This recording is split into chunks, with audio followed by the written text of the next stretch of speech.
పవన్ కళ్యాణ్, తనూజ విషయంలో పిఠాపురం అంకుల్ వచ్చి చాలా బాగా చెప్పారు. ఇది వాళ్ళిద్దరికి చాలా యూజ్ అవుద్దనమాట. ఎందుకంటే బిగ్ బాస్ ఎన్ని గొడవలు పెట్టాలన్నా వాళ్ళిద్దరి మధ్యన పెట్టుకోకుండా వాళ్ళిద్దరి మధ్యన ఉన్న బాండింగ్‌ని ప్రూవ్ చేసుకోవాలని చూస్తున్నారు. అలాంటి టైంలో వైల్డ్ కార్డ్స్ చాలా మంది చాలా నెగెటివ్ చెప్తుంటే వాళ్ళు ఫ్రీగా మూవ్ అవ్వలేకపోతున్నారనమాట.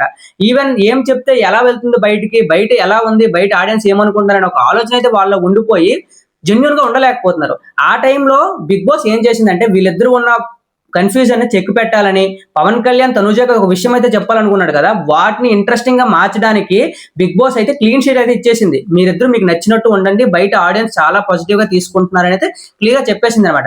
సో, ఇప్పుడు వీళ్ళిద్దరి మధ్యన ఉన్న ఆ బాండింగ్ ఏంటి? వాళ్ళిద్దరి మధ్యన ఉన్న ఆ కమ్యూనికేషన్స్ ఏంటనేవి క్లియర్‌గా బయటికి రావడానికి బిగ్ బాస్ ఈ ప్లాన్ వేసింది. సో, వాళ్ళిద్దరి మధ్యన ఇంకా రైవల్రీ పెట్టరనమాట. సో, వీళ్ళిద్దరి మధ్యన ఇంకా ఆ క్యూట్ బాండింగ్ అనేది బయటకొచ్చే అవకాశం అయితే ఉంది. చూద్దాం ఎలా ఉంటదో. వీడియోని లైక్ చేయండి. అలాగే పైన కనిపిస్తున్న థంబ్‌నెయిల్ వీడియో కింద రిలేటెడ్ వీడియోస్ ఇచ్చాను. క్లిక్ చేసి చూడండి.